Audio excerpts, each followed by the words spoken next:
Bonsoir à tous. C'est donc un sondage qui n'est pas passé inaperçu dans les états-majors des partis francophones. Si l'on votait aujourd'hui, le PTB pourrait devenir le premier parti wallon, juste devant le mouvement réformateur.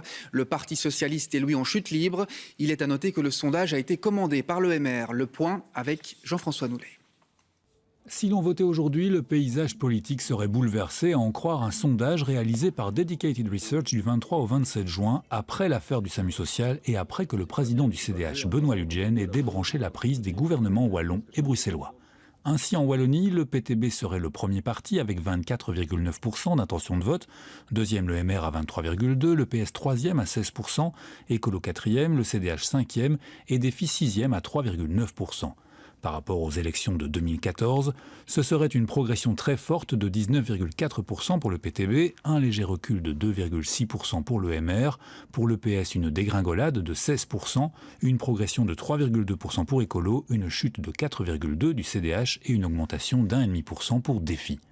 À Bruxelles, l'affaire du SAMU social provoque un véritable séisme pour le PS qui perdrait sa place de premier parti dans la capitale.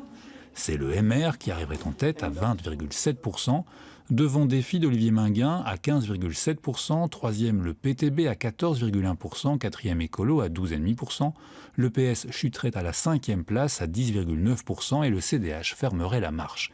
Par rapport aux élections de 2014, le MR reculerait un peu, Défi progresserait de 4,9%, le PTB grimperait de 10%, Écolo ferait 2% de plus, le PS lui dégringolerait de près de 15% et le CDH perdrait 1,5%.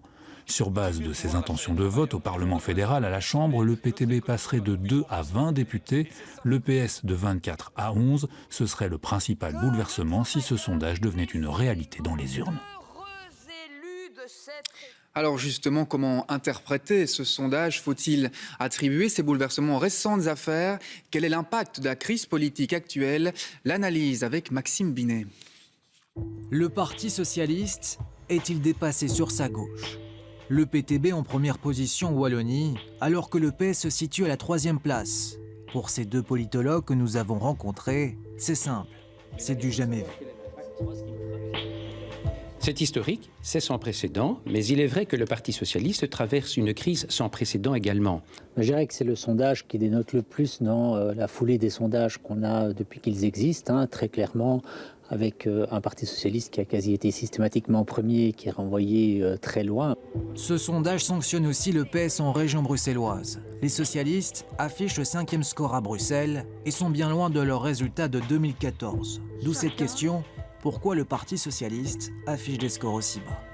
On peut considérer que l'accumulation des affaires finit par cristalliser une agressivité à l'encontre du Parti socialiste, qui est au pouvoir de manière continue depuis des décennies au niveau régional et communautaire. Mais les deux autres partis traditionnels n'en profitent pas non plus. Le MR est en baisse, tout comme le CDH, alors que son président a débranché la prise dans les entités fédérées. On voit que dans l'immédiateté, il n'y a pas d'effet positif pour le CDH. Après, il peut y avoir un regard dans un second temps, plus calme et plus posé. Alors ce regard peut éventuellement nuancer le propos ou éventuellement l'approfondir. Parce qu'évidemment, la démarche de Benoît Ludgen, ça amène aussi à réorienter une partie de l'électorat du CDH. Il y a deux éléments qui permettent de répondre à la question de la position du MR. D'une part, le fait que le MR est au pouvoir au niveau fédéral et que ce gouvernement a été amené à prendre des mesures qui le rendent assez impopulaire dans certaines couches sociales. Et d'autre part, on observe que c'est essentiellement au sein du monde de la gauche, c'est-à-dire entre le Parti socialiste, Écolo et le PTB, que les choses se jouent en termes de transfert de voix. Bien sûr, il faut le rappeler. Il ne s'agit que d'un sondage, un cliché d'un moment donné, et les élections communales sont dans un peu plus d'1 an. Et c'est dans ce